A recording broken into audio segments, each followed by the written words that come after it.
Hi, Mr. and Miss America, all the ships at sea. Ed Sheen for Colony Confidential.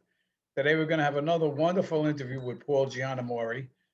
Side note on that, last time we spoke to Paul, he had said he was, the way the economy was going or things were shifting, he was going to thinking of investing in different things. And I listened, paid attention. And thank you, Paul. I bought a bunch of Exxon stock and it's doing. There you go. Joey Buns, the brains. We're fortunate again to have Paul Giannamore of the Potomac Group, always talking about M&A, what's going on in pest control. He's on the Boardroom Buzz podcast that everybody's listening to.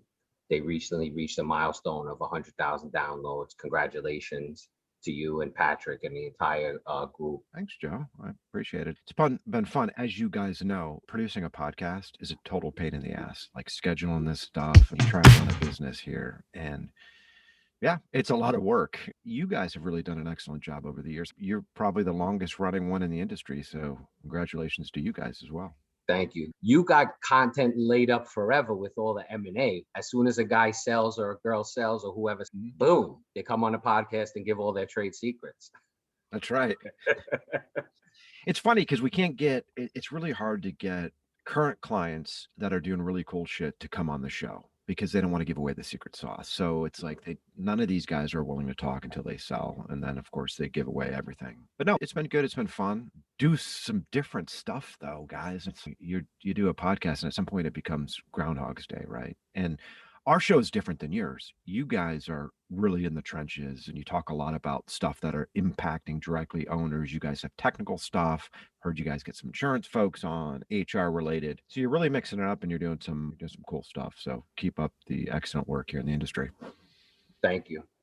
Listen, I know as a guest, I'm supposed to be asked questions. However, I always love to get the New York Metro update from you guys. So I'm going to ask you some questions. I still notice, I mean, shit, up in New York, people are actually wearing masks. You go down in the South and it's like COVID doesn't exist. How has business been in the first quarter, specifically on the commercial side in New York Metro? We've been fortunate. We did a lot of deals in the beginning. Go keep us on, whatever. But it's coming back. So as far as our corporate office space is back up and running, the restaurants are pretty much back up and running. The only things that a lot of people lost their livelihoods. That's it. That's the real shitty side.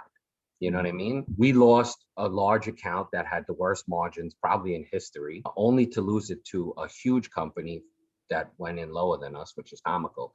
But we've made that up. Our gross profit has risen about 15%, and the net profit is up about 5%. So I'm happy about that. But even with that, we're still rocking and rolling. The biggest hit has really been bed bugs and our K9 division. Yeah. And it's because of the lack of movement. I've just been toiling in the M&A vineyard. It's, as you guys know, we chatted at the end of fourth quarter. It was wicked busy, and it stayed that way this year.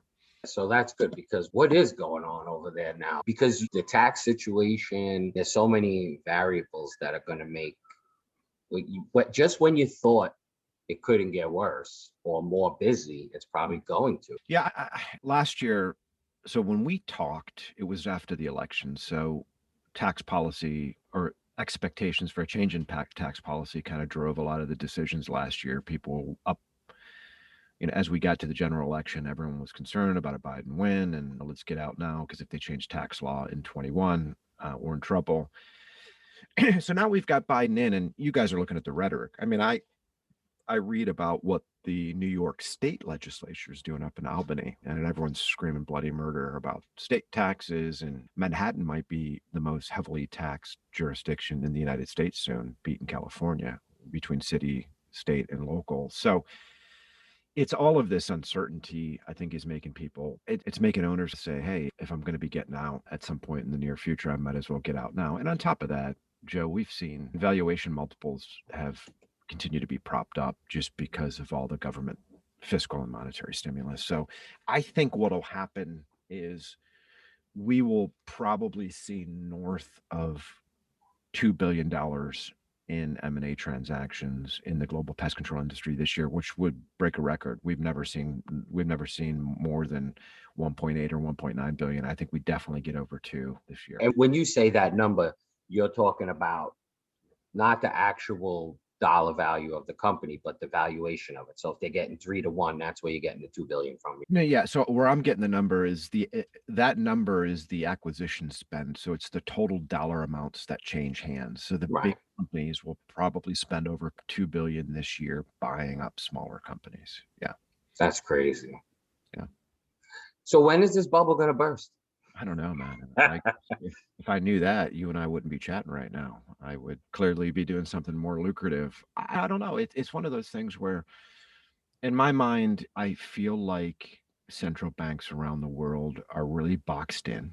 They can't normalize monetary policy. And I think it comes down to they're going to be forced to make the decision where if they normalize policy, they blow up the economy. If they don't normalize economy or policy, they end up kicking the problems upstairs to the sovereign level, and then it becomes a currency issue. And I think that's ultimately where we're going.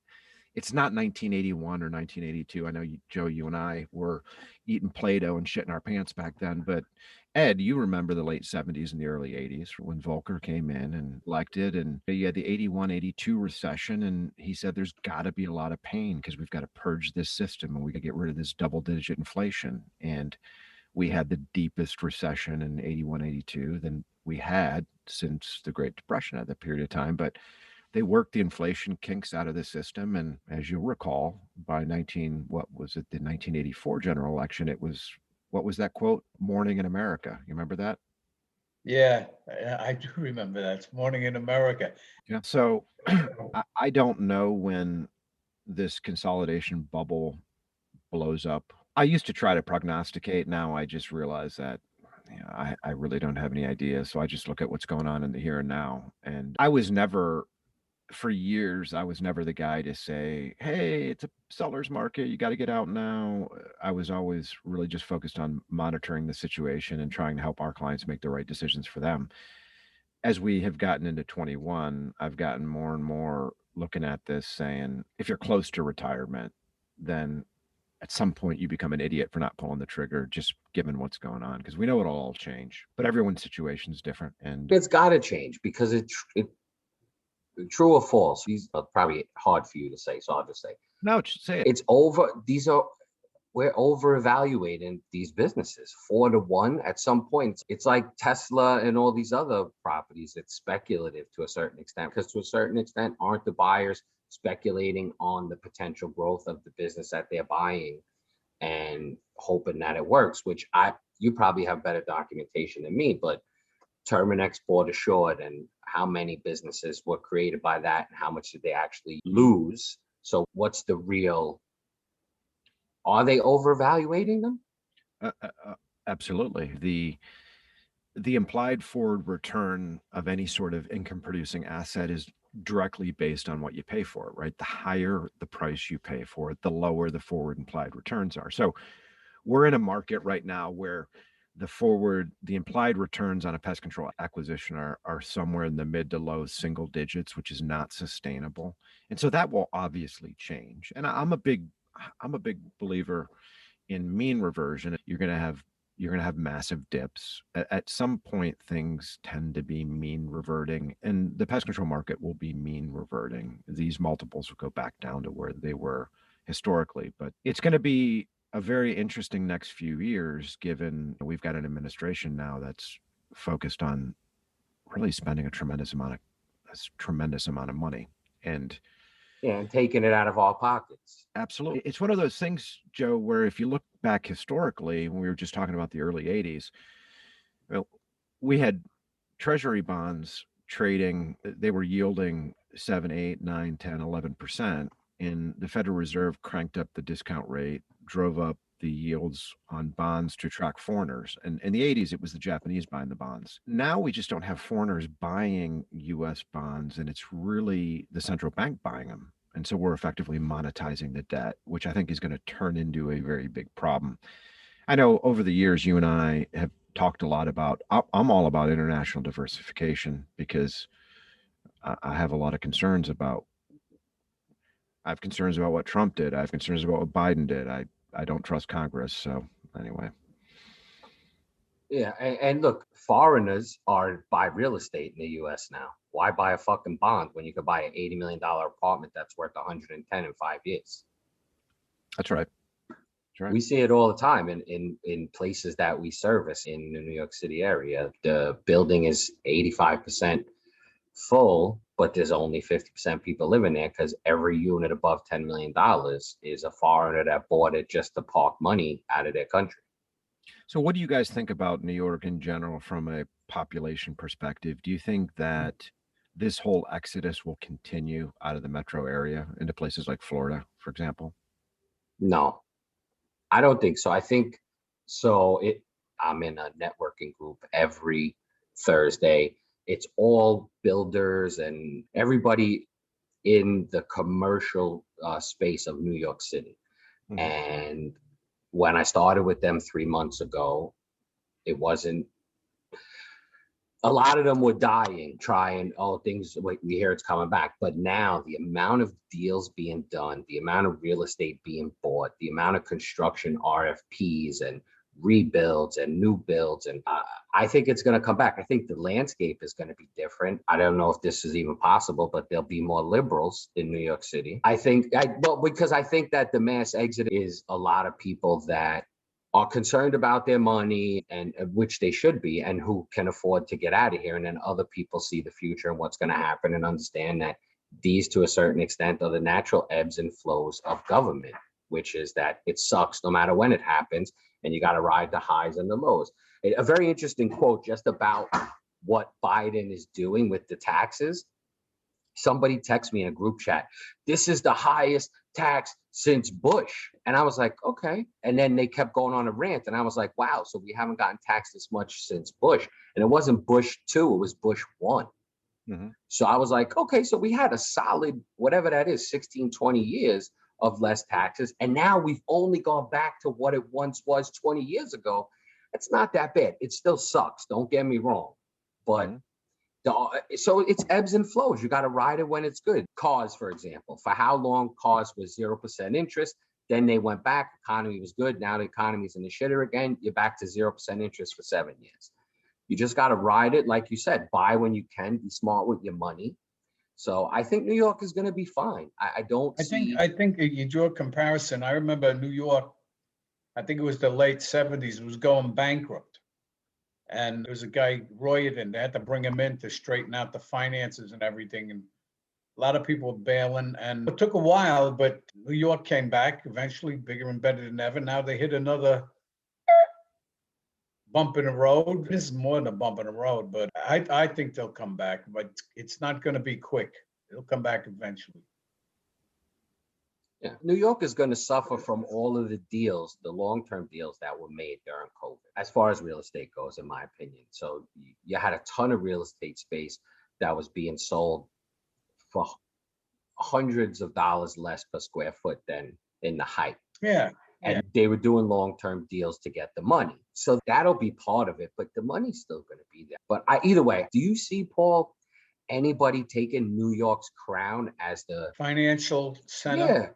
the financial center of the world, if you will, aside from Switzerland, which is I think it's at some point it's going to happen. London used to be in the 19th century. London, of course, was the capital, and prior to that, you had Amsterdam and Paris. So I do think it'll happen at some point. Probably not anytime in the very near future. I think in New York's got problems. New York's problem is you've got the state of New York banging people for as much money as they can from a taxation perspective, and then New York being part of the United States, US blowing as much money as it is.